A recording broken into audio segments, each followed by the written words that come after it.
The topic for tonight is mapping the Book of Mormon.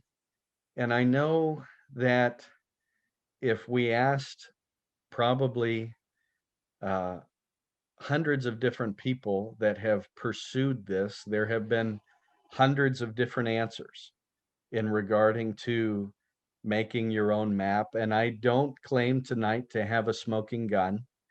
I think that this is a challenge that we as believers of the Book of Mormon and Stephen as well, with his interest and even just being on these forums, there's different ways you can approach the text. There's different ways that you can emphasize or highlight what's important to you on presenting a map, creating a map. My map's not finished. I have like 50 maps that I'm working on and in different versions and variations, and my poor wife endures that well, and it's still a work in progress. I haven't even touched what would eventually become maybe my interpretation of my real world setting, although I have general ideas of where I think it took place and agree with certain publications over others. But my mind's still open on certain aspects of it. This is by no means tonight are you seeing a finished product, but you're seeing my approach. And my approach is a little bit of my background. I have a degree in archaeological science. I have an anthropology degree from Penn State. And my background is really taking that, and I approach it then in a similar way to John Sorensen and some others, because I approach the text first and look at what the text shows me about the culture and the people within, and start to layer from there. So what you're going to see is my approach, and we're going to look at things like the scale, the geography, the topography, to try and build a foundation before we can ever approach it in a real world setting, creating that foundation from the inside out.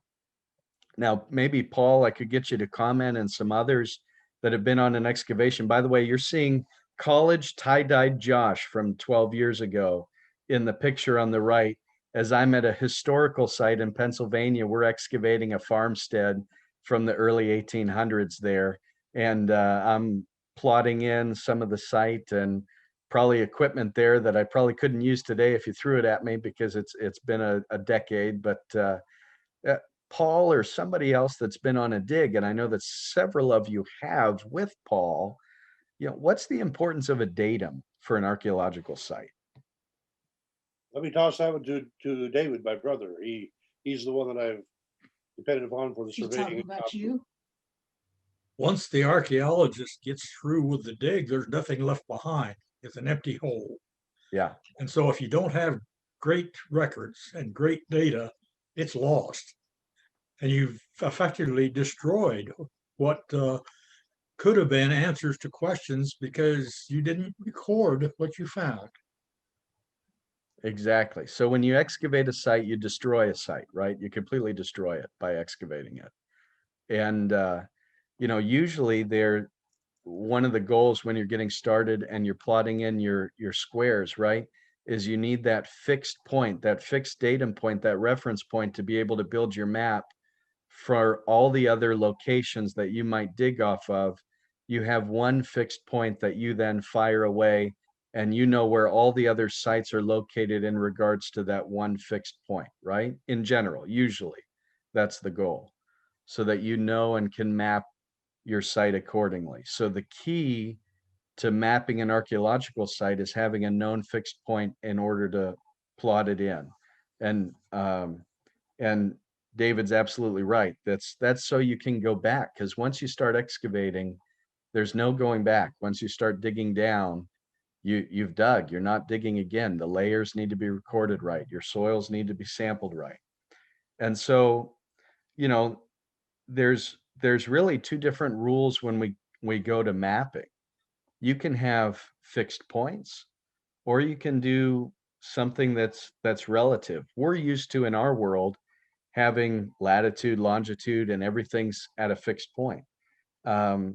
But there's also relational points when it comes to mapping as well. And so what I want to do to start is show you, this is a map that I've made, but you're probably going to see a version of this in a few weeks when George Potter presents on Book of Mormon in the Old World, the Arabian Peninsula, because whether you're looking at the publications of George Potter or whether you're looking at the publications of Warren Aston or others that have examined the first Nephi text, in general, there's pretty broad agreement. There might be a little bit of debate on exactly which wadi might be Shazer, for example, out of First Nephi, but there's general agreement on the region of Bountiful. There's general agreement on Nahum. And part of the reason for that is because the Book of Mormon starts off in First Nephi, it starts off with a fixed point. If you think about that, First Nephi 1:4, it tells us, and here's Nephi writing to us, it says, "For it came to pass in the commencement of the first year of the reign of Zedekiah." Well, that's a date. The first year of the reign of Zedekiah, that's a date. We're getting a fixed point. "King of Judah, my father Lehi, having dwelt at Jerusalem in all his days, and in the same year there came many prophets, prophesying unto the people that they must repent, or the great city Jerusalem must be destroyed." So we have a date, a year. We have an event happening within that year. Zedekiah, the puppet king, is being appointed into his role by Nebuchadnezzar. And we have a fixed location, Jerusalem. Right there in First Nephi 1:4, we have a datum point from which you can examine the rest of Nephi's account and build a map from. And when scholars have looked at it, in general, the apologetic believing scholars come out very similar because we have that starting point.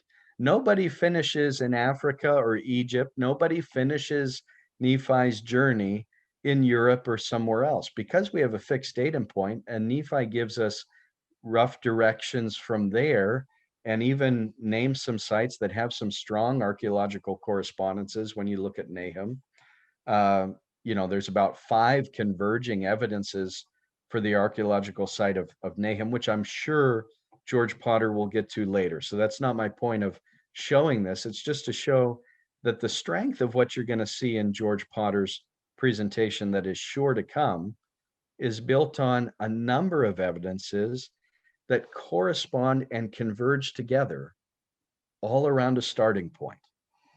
And so, he gives, Nephi gives another fixed point when he says in First Nephi 2:5, he came down by the borders near the shore of the Red Sea, and he did travel in the wilderness in the borders which are nearer the Red Sea, and he traveled in the wilderness with his family, which consisted of my mother Sariah, my elder brother. So, the Red Sea is another point that we can draw and we can see on a map today. And through that, it enables us in a very different way than a New World Book of Mormon map.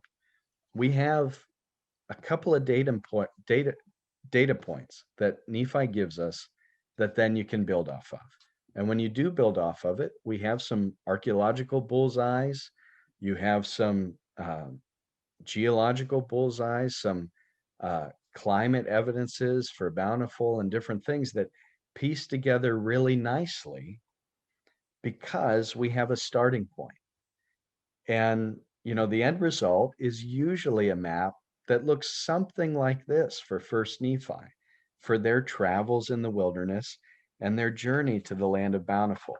Whether you're looking at George Potter in a couple weeks or somebody else, in general, it's going to look roughly like this.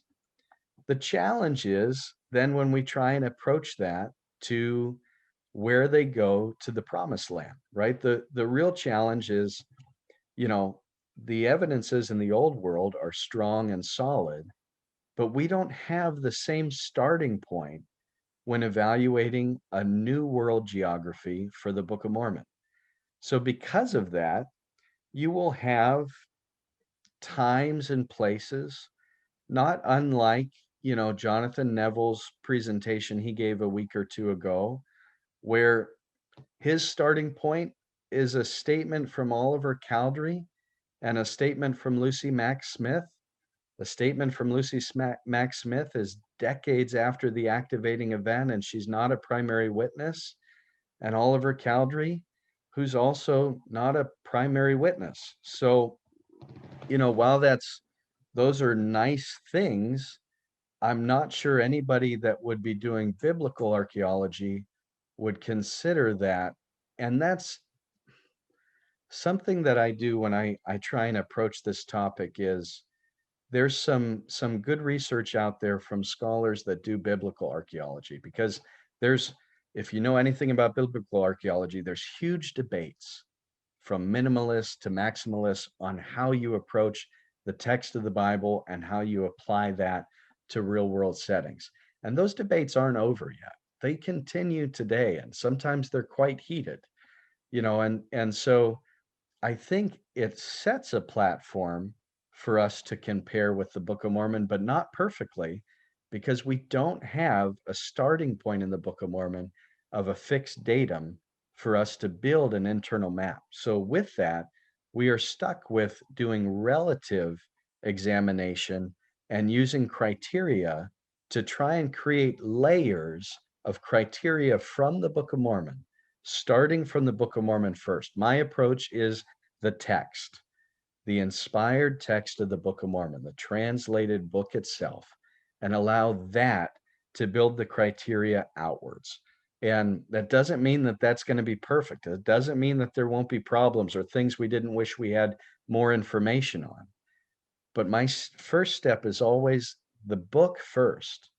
That's my data point for me to start from.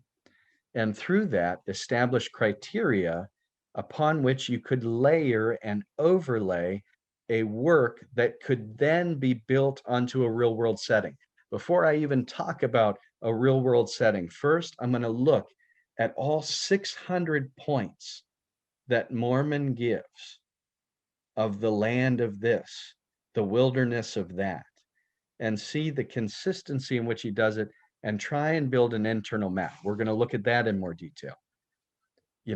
Things that are geographical that would be required, up and down, seas, rivers. Obviously, there's interpretation with all that, but can we build as a layer an internal map with geographical requirements? Then another step, are there key archaeological requirements? I'm going to argue yes to that today. So layer one, build a detailed internal Book of Mormon map. Layer two, build the parameters, the culture, the language, the archaeology, the social stratification of the people. Did they have writing systems? Did they not have writing systems? When were they writing? Where were they writing? Cultural requirements. Maybe some key geological requirements. Think about the destruction in 3rd Nephi for just as one example, maybe the most obvious example we could grab from. What can we glean from that? When I read I'm not a geologist by any means. So when I read the 3rd Nephi account of the destruction at the time of Christ, what I think of is, wow, look at the judgments of God, which is true, right? Of course. But at the same time, someone like Jerry Grover, who we've had the blessing to meet on this platform, and also I've had the blessing to interview as a podcast, he as a geologist looks at that and says, oh, wow, I have firsthand account of a cataclysmic event, which gives me criteria to establish what actually happened based on what the writers said in 3rd Nephi. So maybe not necessarily what God did, but the mechanisms of how he did it.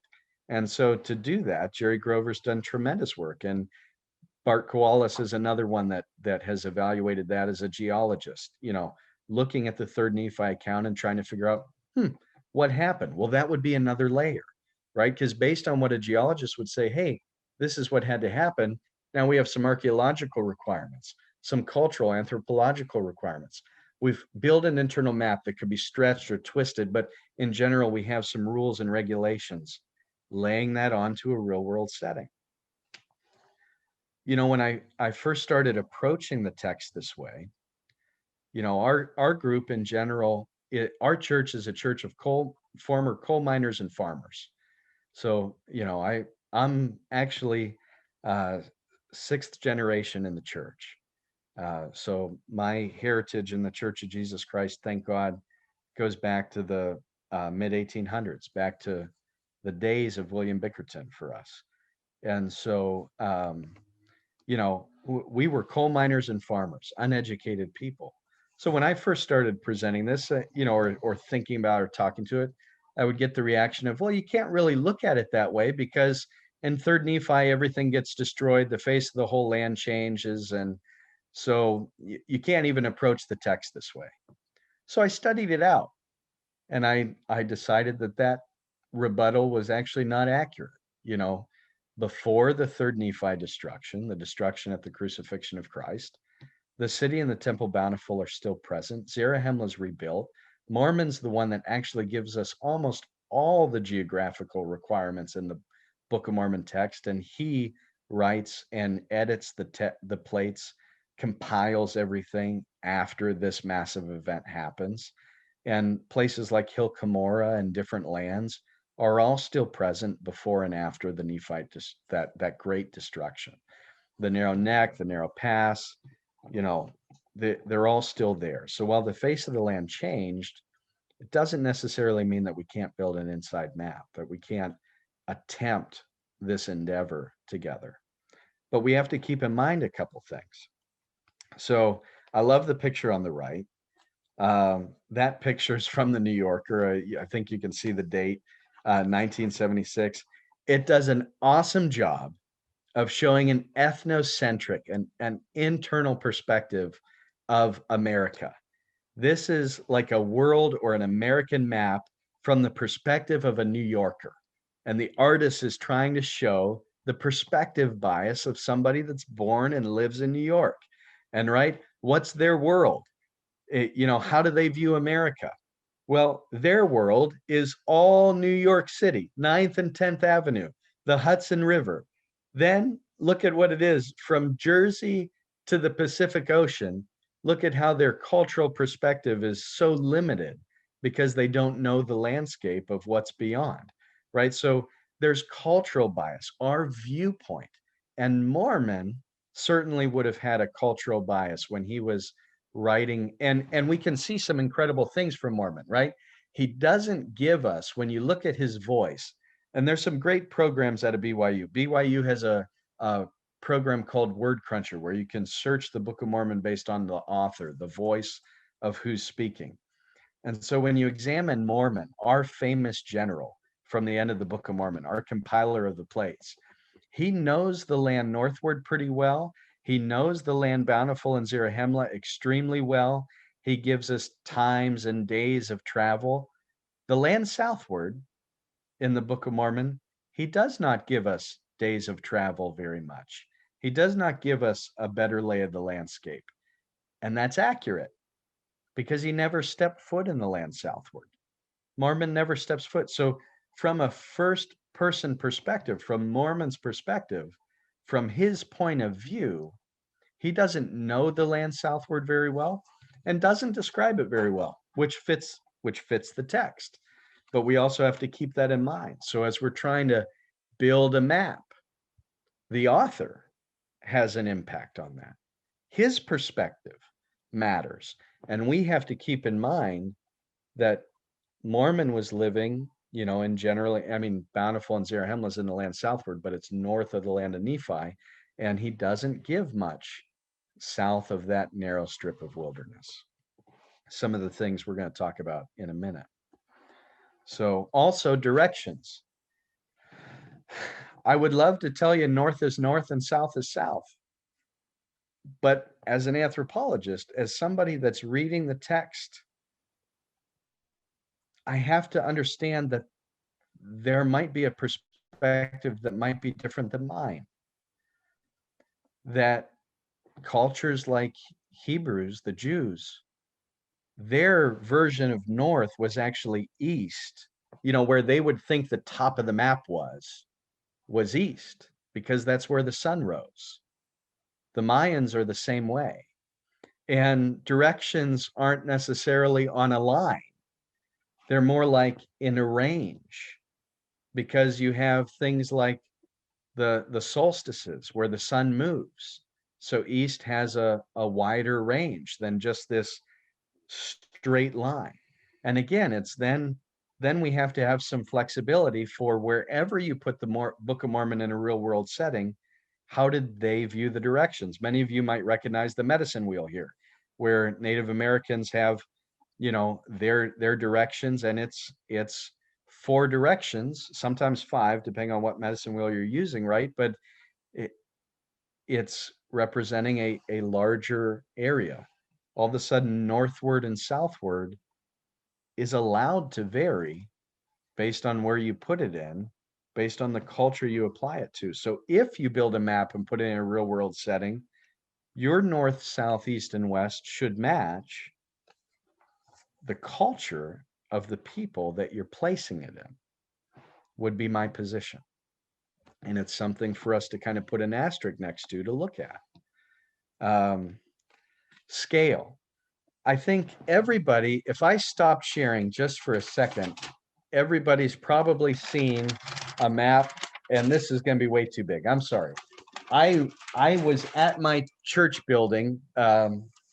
It's not going to work, I think, with the light, but everybody has seen 100 years ago. I think the restoration movement was really united on a map, because we all kind of had a map 100 years ago, whether you were in the Church of Jesus, where you were in my church, the Church of Jesus Christ, or whether you were Latter-day Saint, or what would become the Community of Christ, or others, RLDS at the time, or different restoration branches. You probably had a North America down to South America map. But I think all of us have been studying this out and realized that's not the scale in the Book of Mormon. You can see John Sorensen's version of distances on the right, where he breaks down days travel to create a scale. But I do think it's safe to say, whether you're looking at Alma's group that travels for 21 days or Ammon's group that travels for 40 days, when you look at the distances traveled in the Book of Mormon, realistically, bottom to top, we're at 400 miles, 500 miles maximum, as far as a tip to tip, as far as a scale for Book of Mormon events. And all that you're doing to do that is taking days travel and examining what would be there's some variability there based on looking at different cultures and distance that somebody could travel for a day. But 400 to 500 miles would seem, I think, probably more than generous. Again, using the Book of Mormon text, days that people are traveling, to say, okay, how big is this territory that then I need to fit into a real world setting? And I think, honestly, to me, probably 300 to 400 miles is probably the most accurate we could come up with. Then when you start looking, and here's a snapshot I did from Google, Nephi does this in the old world, and certainly people in the new world, people in the promised land are doing this the same way. We read up and down in the Book of Mormon and don't even think about it, maybe. But I'll tell you, when Nephi says we traveled down from Jerusalem, he means elevation. They go down 2,500 feet down to the Red Sea, and then they go up from the Red Sea back to Jerusalem to get the plates. Then they go down from Jerusalem to the Red Sea to meet their father in the valley of Lemuel. Then they go up to get their wives back at Jerusalem when they go back for Ishmael. Then they go back down to their father. Consistency. Mormon does the same thing. Different authors across the Book of Mormon text do the same thing. Up and down is topography. It's giving us hints of topography. That's why I might contend with some of the conclusions from Jonathan Neville on, I might contend with their interpretation of which river is flowing north and why, because Zarahemla must be lower in elevation, not higher in elevation than Nephi, based on the textual requirements of the inside map itself. It's fundamental at that point. And so things that we need to define in the text to even try and build a map and redefine, and I'm still working on this. I'm not going to show you the Excel sheet. I'm working through the entire Book of Mormon, laying out every cultural reference, and the Excel sheet's getting robust and crazy, and I'm a nerd, and it's okay. But every wilderness, what territory is it in, at what time, what's the social stratification of the group at that time based on the textual requirements, so that you can see the progression, the demographics, the whole bit. And this isn't new. Some people have done this in the past, and I'm certainly looking at John Clark and John Sorensen and others' works that have attempted to do this and comparing it with my own. But then, trying to define, well, what does wilderness mean? What does line mean? What is a sea? A heartlander might define a sea as a Great Lake. Okay, let's look at that. We need to be consistent. What's a narrow neck or a narrow pass? What are the borders? What does it mean to go over or roundabout? I think the Book of Mormon authors certainly knew what they were talking about. We have to try and figure that out on our own and find our place and be consistent in our interpretation. I'll give you one that's important to me: the word line. The word line is really, it may seem like a funny one to pick, but Mormon uses the word line 5 or 6 times in the Book of Mormon. It's his voice, and he consistently recognizes it. It's a geographic feature. He identifies it as such, and it's a geographic feature that is sometimes strategic to build things. For example, Captain Moroni builds the city of Moroni as a fortification along the eastern seashore, and the line becomes a natural geographic barrier between the southernmost point of Nephite lands and the northernmost point of Lamanite lands on the eastern seashore. That line is really important, so important that the southernmost city that Captain Moroni builds and fortifies is the city of Moroni on this unnamed line. Of course, the famous line would be Alma 22, right? And interpreting this correctly can change your whole map. Interpreting this incorrectly could throw us into the wrong place. Alma 22:32. Now it was only a distance of a day and a half's journey for a Nephite. From where? On the line Bountiful and the land Desolation. Here again, we have a natural geographic feature, a line between separating 2 lands, Bountiful and the land Desolation, from the east to the West Sea. Thus, the land of Nephi and the land of Zarahemla were nearly surrounded by water, there being a small neck of land between the land northward and the land southward. So here's how I interpret line. I interpret it as a river. I think there's a couple of reasons for that. I'm happy to try and defend that, but I don't care if you interpret it another way. But I'd argue if you interpret it another way, you got to be consistent with it, because the text is consistent in how it uses it. So I interpret line as river. Some ways that should be self-evident. It's always separating lands. It's always an important and strategic thing. That certainly is true of rivers as a natural geographic part of the landscape.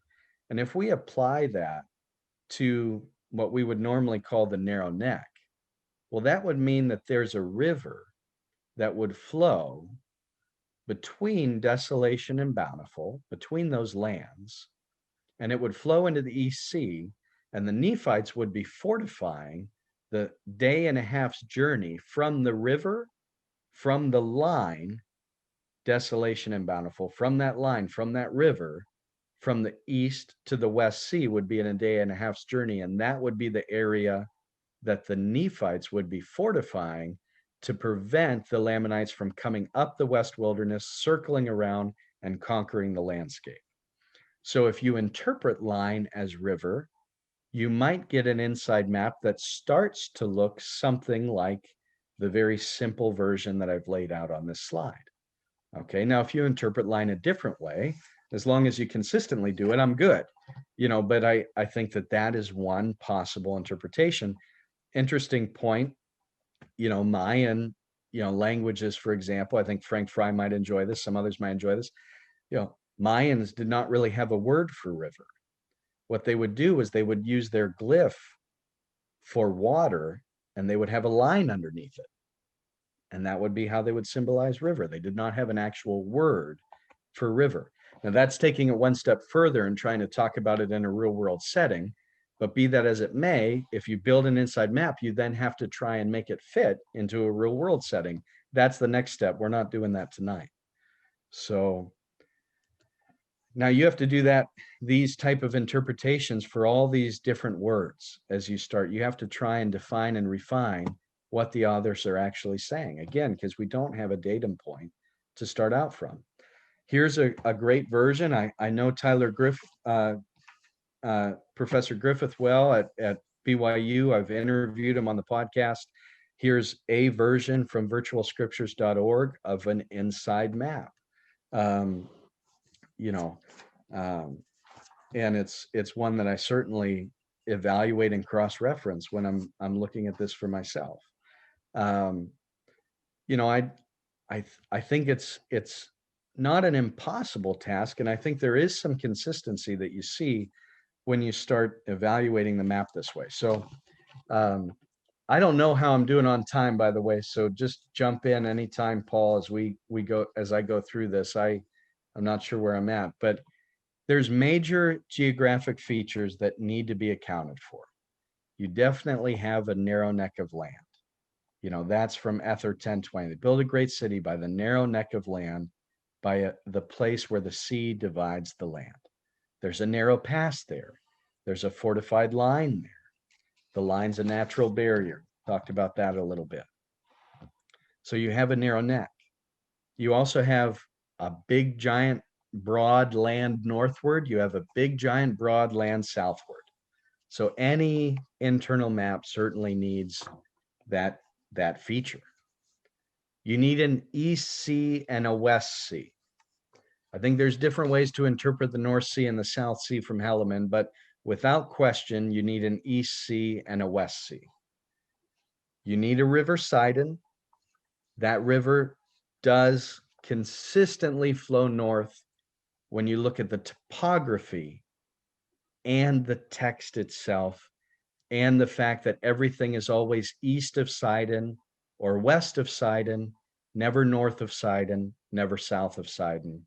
When you start to lay that all on top of each other and you look at the topography, Manti is right next to the narrow strip of wilderness. You're always going up to the land of Nephi from Zarahemla. You're always going down to Zarahemla from Nephi. The river definitely flows north. You need a city of Zarahemla. You need a city of Nephi. In general, it appears that those cities are within a greater landscape, that at certain times Zarahemla might be a city-state that was overseeing several cities at different eras of time. You have a narrow strip of wilderness that goes east and west, and it seems to be a natural barrier between Zarahemla and Nephi. Nephi in the south, which is actually loaded with Lamanites. It's a fun play on words by the Book of Mormon authors. They never let the land of Nephi go. They always identify it with their own words and their own terms, even though it certainly was probably not called that by the Lamanites that were living there. You have the city of Bountiful. Hill Cumorah or Ramah is certainly a distinguishing landmark. And the land of first inheritance is your southwesternmost point on the map. So, those features must accompany any internal map and be laid out that way and have criteria. So, from the first step of establishing an internal map, that's the first step of an overlay, and that's what you would, certainly require. Now, when we start looking at archaeology, this is where somebody that maybe doesn't have the degree might not catch this at first. But when you're reading the Book of Mormon text, there are two state-level civilizations in the Book of Mormon. State-level societies would be how a anthropologist would call it. Civilization's a word that gets used around our culture a lot, but state level, what that means is anthropologists break down groups and organizations of people based on size and complexity. All right. And the Nephites and the Jaredites at their peak were very complex, layered societies. Let me give you an example. Captain Moroni was a general of a standing army. That was his profession. He was raised to be a captain. He was a captain. That was his job. That's what he was paid to do. It takes a certain level of complexity of society, of civilization to achieve that. Okay, so for example, a nomadic group of herders, a shepherding group of a tribe of people are not that complex in their social stratification. They don't have a standing general to oversee an army of people, right? So there's a level of complexity that the Nephites and the Jaredites achieve. And they both seem to achieve a state at certain points in their history. They have incredible stratification, achieved and ascribed leadership, dense population requirements. The people are urbanized. There's food surpluses that get talked about, and there's multiple scripture verses that can be given for each one of these. Labor specialization. What I mean by that is, think about this. There are markets in the Book of Mormon, people that are artisans, people that are, making things. So that takes a level of complexity beyond just a group of tribes. Now, it doesn't mean that one level of civilization or level of social stratification is better than another. That's not, bigger is not necessarily better. But, a band of 10 people, basically family groups that are hunting and gathering, have a different level of social stratification than Rome. The civilizations being described in the Book of Mormon approach in multiple ways more of a Rome type level of social stratification. So if we're trying to apply the Book of Mormon to a real world setting, you need to account for two state level societies, not chiefdoms like you find in the heartland, not chiefdoms. It requires state level social stratification for all the bullet points that I have lined out here, both for the Nephites and the Lamanites. And at the end of the Book of Mormon, the Lamanite civilization is thriving. We often look at it like it's like everything's breaking down at the end of the book. It certainly is. If you're a Nephite, your world has collapsed. You are done. But the Lamanite civilization is thriving and growing. So wherever you overlay it in a real world civilization, you can't have a group that peters out at the end of the Book of Mormon. You're looking for an area that at the end is booming, because that's certainly true based on what Mormon and Moroni tell us. Another archaeological requirement of the text is writing. Now, I'm not picking some hieroglyphs here because I'm biased on where, but if you think about it, Ether clearly knows how to write at the end of the Jaredite text. You might argue that there may be some oral tradition that eventually gets written down when you're talking. Maybe you could make that argument for the early part of Ether for the Jaredites, but certainly by the end, writing seems to be present. And maybe a testimony to that is the fact that Mosiah gets something that he has to translate that comes from the Jaredite culture. So you have two evidences there for writing.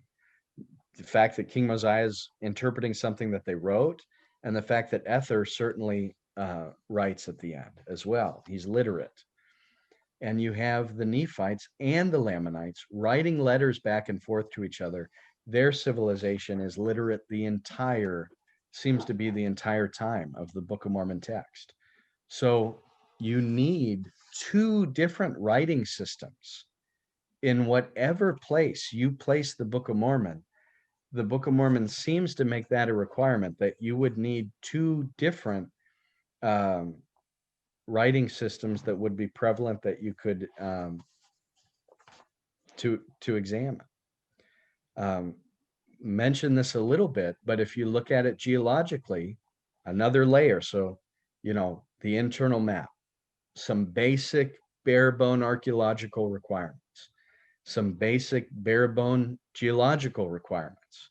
If you look at Third Nephi, for example, the destruction, which I mentioned earlier, you have to account for a great storm, a strong and terrible, this is from the firsthand account of our writers there, strong and terrible tempest, terrible thunder, shaking of the whole earth, exceedingly sharp lightning, burning of cities, sinking of cities into the sea, earth carried up on cities, sinking and burial of cities, whirlwinds, breaking up of highways and earth, and others. You have a time period of about 3 hours and then 3 days of a darkness that prevails across the land, and seems to be continual tremors, because at the end of the 3 days, the earth cleaves together. So a geologist looks at that and creates a set of requirements of what maybe happened to that. And so if you're placing the Book of Mormon in a real world setting, you need to look at the work of Jerry Grover and other geologists that have written about it and demonstrated what those catastrophic events could curtail and where they might have fit in a real world setting. I'll give you just a couple other little ones. There's a drought mentioned in Helaman, chapter 11. If you want to really test a hypothesis on where the Book of Mormon takes place, there are a couple different ways to identify if droughts have happened in a real place. Dendrochronology or tree ring dating would be one, and there's actually ways that even caves can be used to identify how much rainfall over what period happened in a certain place or a certain period of time at a certain place. So the drought of Helaman 11 might be a harder test, but could be something you could test, could be a layer you could apply. And actually, an excellent article I would recommend would be Let There Be a Famine in the Land by Jim Hawker, who published an article in the Interpreter Foundation evaluating the drought of Helaman chapter 11 and overlaying that in a real world setting.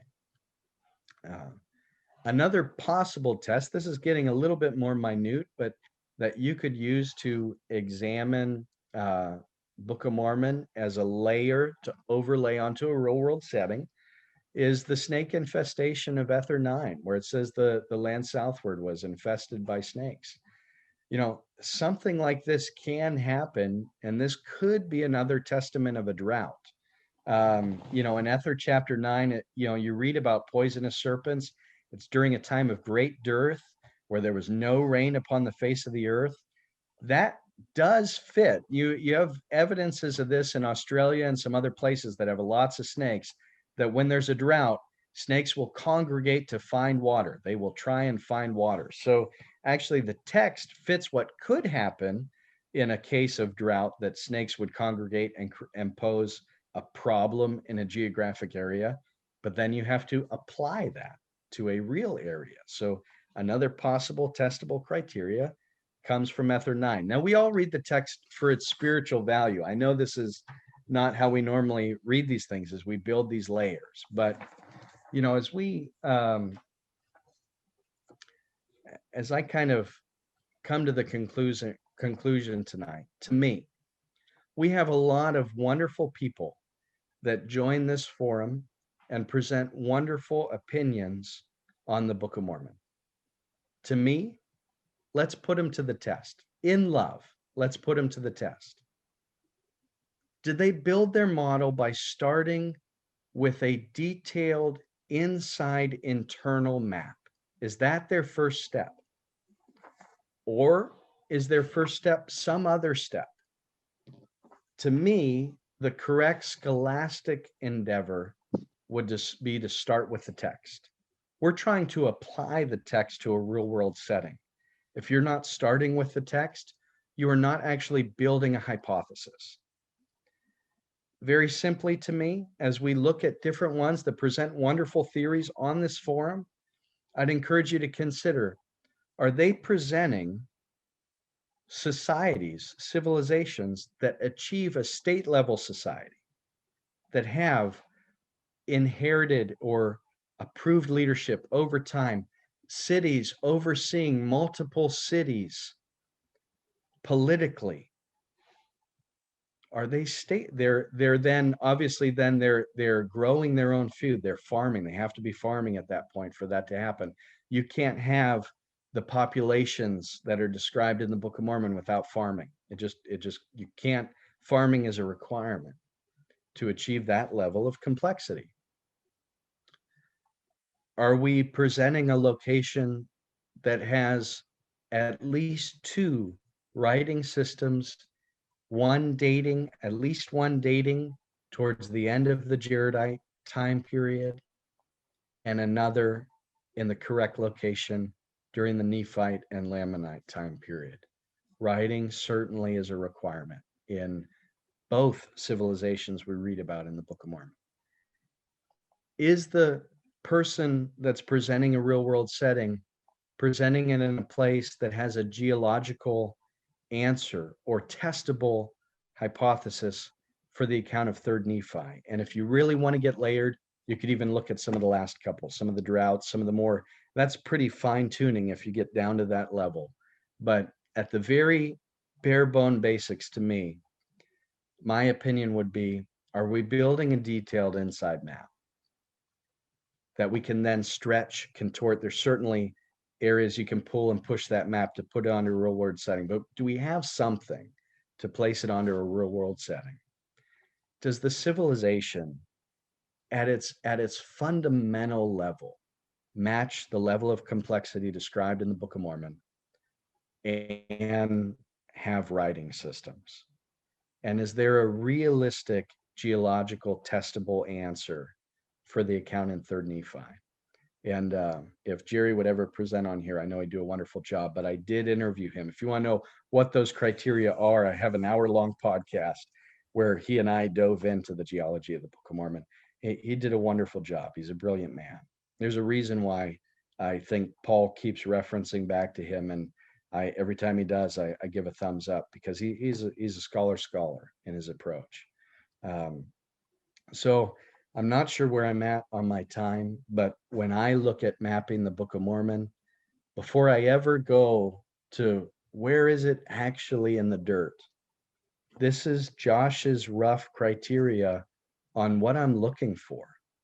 And how do we evaluate that with even some of the presentations we're seeing on here, which are given by wonderful, sincere believers. They all believe in their maps. God bless it. It's great. That's great. It's good to have these discussions. The forum is wonderful. These are my criteria I use when I evaluate those maps, based on the Book of Mormon itself informing me on where it might have taken place.